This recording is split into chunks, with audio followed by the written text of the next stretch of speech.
Hi everyone, welcome. Today we're checking in on these two black tubs that you see down here on the shelf. They've got European nightcrawler worms living in them.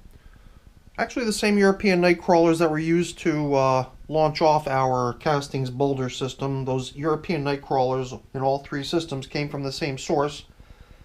I guess just in terms of relativity, in terms of these systems, like I said, they're only 12 days apart in terms of these worms being put into that system less than 2 weeks after these two systems were launched. So in the case of the castings boulders bin, for the past 4 weeks, we've already been what we call foraging, which just means the addition of no new bedding. And that happened when that system was 226 days of age. Here, these European night crawlers have been in service for longer than that already, 243 days of age, and still not officially transitioned to foraging. And today I intended to provide bedding again, which means we're not foraging, but the bedding I had selected to give these guys is the stuff I keep here in this bucket. It's sort of premium bedding, or at least I think it is. It's leaf mold, so that's what I set a little bit of aside for this feeding today. And since that's an application of bedding, we're technically not foraging yet, although we could decide that this will be the last application of bedding, in which case we would be foraging. Well, let's get them up on the bench and decide whether or not we're going to go down that road. I don't know, I got a feeling we might. Let's get a glove on. So, I guess I'd consider the leaf mold as sort of premium because it seems like it's all stuff that's already in the process of breaking down already anyway. It's nice and soft. And it's stuff that I believe won't leave residue, and that whole idea of not leaving residue is a theme. Even was already in the last feeding where we went for stuff that we classified as soft bedding and easy to eat foods. And one of the easy to eat foods they got last time was cucumber, except the cucumber that each of these systems received, one each, was probably the same. I guess if we were to give each system 3 of these, which is what we're going to do anyway, I would say those cucumbers they got last time were about the equivalency of getting 3 of these. So it's pretty similar feeding, although last time we also included cauliflower. Perhaps the coffee here would come in as a good substitute for the cauliflower, although, I also have some other stuff donated to the cause here. I believe, let's see, this stuff here is what's referred to as coarse wheat bran, and this stuff here, somewhat finer, is almond flour. And I got like almost a whole bag of this stuff, a whole bag of each of this stuff. And I was thinking, well, this stuff seems like it would be, hopefully, a fast breakdown kind of a food to include with today's feeding. So I figured between coffee and cucumbers and some of that tiny particle matter, almond flour, and wheat bran, well, hopefully we're going to be giving them stuff that's not going to show any leftovers. So you could definitely see that there's a pretty good size divot in here. I don't know if the camera catches that. You've got probably kind of a two-dimensional view of this, but I could definitely see a nice deep crevice here in both cases. And I guess the activity spurred on by the feeding of those huge cucumbers and chunks of cauliflower resulted in us not having much of anything left of our feeding zone indicators. Our coffee filters. Well, you saw we got replacements to put in here, so I've got this funny feeling if what our goal here was to see minimum or no leftovers from the feeding they got 15 days ago, then I think we chose stuff that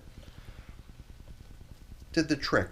The only thing we're seeing in here is leftovers of the prepared bedding of mine that we used as a foundation for the feeding.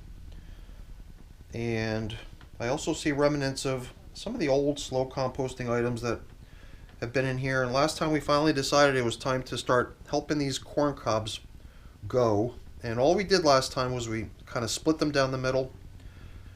And it was the idea there was that there were 2 large chunks remaining.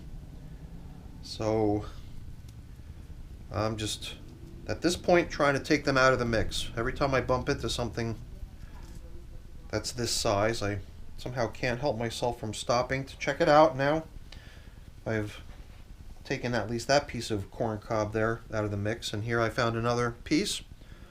And I think that now I can account for all the corn cob that was in here. And hopefully by doing this we're also helping the stuff break down a little bit more quickly. But I definitely saw nothing that resembles cauliflower or cucumber in here. So mission accomplished. And we did actually leave them a little bit more time than we normally would. It's been my goal in my systems to see if I can stretch out the time between feedings a little bit, give the worms more of a break from my incessant check-ins and disruptions. So 15 days is kind of on the high side relative to my typical 10, 12, 14-day intervals between feedings. So I feel like I'm kind of in a mission accomplished mode here from that point of view. With my outdoor worm bag, I actually managed to go 3 weeks between feedings. So if you watched that video, you'll see that I did manage to stretch it out, but that means I did kind of push it off, took it out of the schedule, out of the rotation on a few occasions, just so that amount of time can pile up a little bit, just so I can start feeling like I'm actually succeeding and doing that and getting longer intervals between feedings. But you know, the other thing that pushes against that objective is the desire to not have a huge backlog and overstock of stuff in my freezer. And now I feel like the pressure to alleviate the overstock situation in my freezer is going to have to take over basically as a priority versus you know, this desire to not feed and let time pass, you know. So that's kind of an interesting thing, kind of just not disturbing sections of bins. But I've been doing that on a smaller scale too, by simply not turning up the outer edges of the systems, just excavating the feeding zone where the last feeding was, checking out how things turned out, adding the new stuff, and then leaving without doing anything on the outer edges. And I don't recall it. I think that this was one of the systems that had been treated that way for one interval, and the last time we came in here we actually were checking in after one interval of not disturbing the outer edges. But I got into the habit of digging pits for these feedings, and I'm thinking it was inevitable just to be able to really inspect how leftovers were looking and maybe spreading around some of the bedding that was used last time. But I do feel like I'd like to do more of a surface style feeding. I've been doing a little bit of that here and there, but I don't know why, but I figured that would be an interesting way to lay out some of that stuff that I'm trying for the first time, to see if maybe, if I remember the next time, to see how it turned out. So I thought I might sprinkle that almond flour and the wheat bran out onto the surface, and as long as I was at it, well, why not just put the cucumbers and other stuff out there as well. So what I'm doing now is simply making my way to the outer edges, the sections that we often till up and aerate after our feedings. But since I want to surface feed, I'm going to juggle the order around here, make sure both bins got a nice tilling up and aeration throughout. This, to me at least, makes me feel like if I've got pockets of bedding, so here even I have a good example of exactly that, a little cluster of leaves that almost look like they've hardly been touched, only because they were all just jumbled together and resting up against each other, sort of protected from worm activity. I do believe that by dislodging things like that and spreading them out, we benefit by giving them exposure to the breakdown process. So I think we've got a pretty nice stirred up environment here in bin number 1, paving the way to a good feeding. Let's do the same in bin number 2, and then we can come in with those lovely little mini cucumbers. Yeah, you know, I definitely can sort of imagine what it must have been like in the feeding zone here, just based on what we saw as far as the void that was created, the big trench that was already there, just by the worms consuming what had been placed down in there for them, between all that lovely cauliflower and cucumber. I mean, from what I remember, that stuff was already pretty far down the road of breakdown before it was placed into the worm bin, so that I think might have given it a nice little head start as well. So, I guess the other thing I'd really like to see work down are those leaf stems. I think we did actually add leaves in here not too long ago, and well, that's just going to require a little bit more time for the stems of all those leaves to get broken down neatly.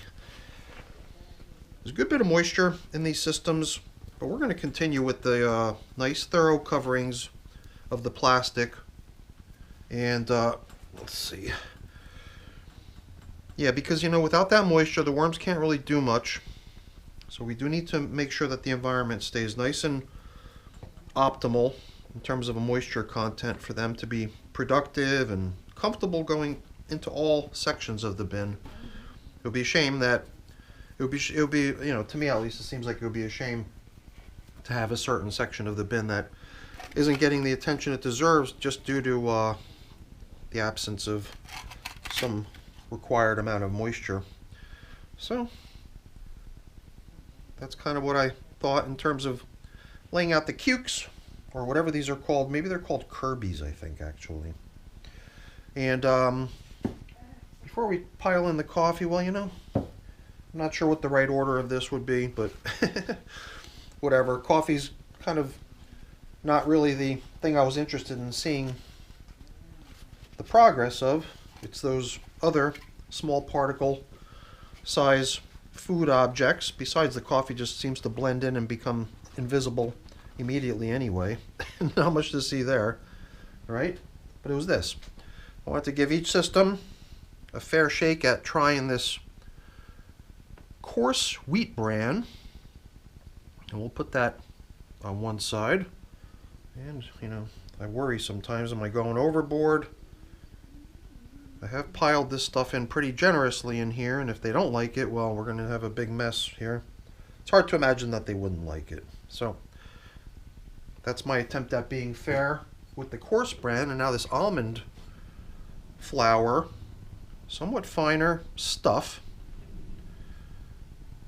All right, that looks pretty good.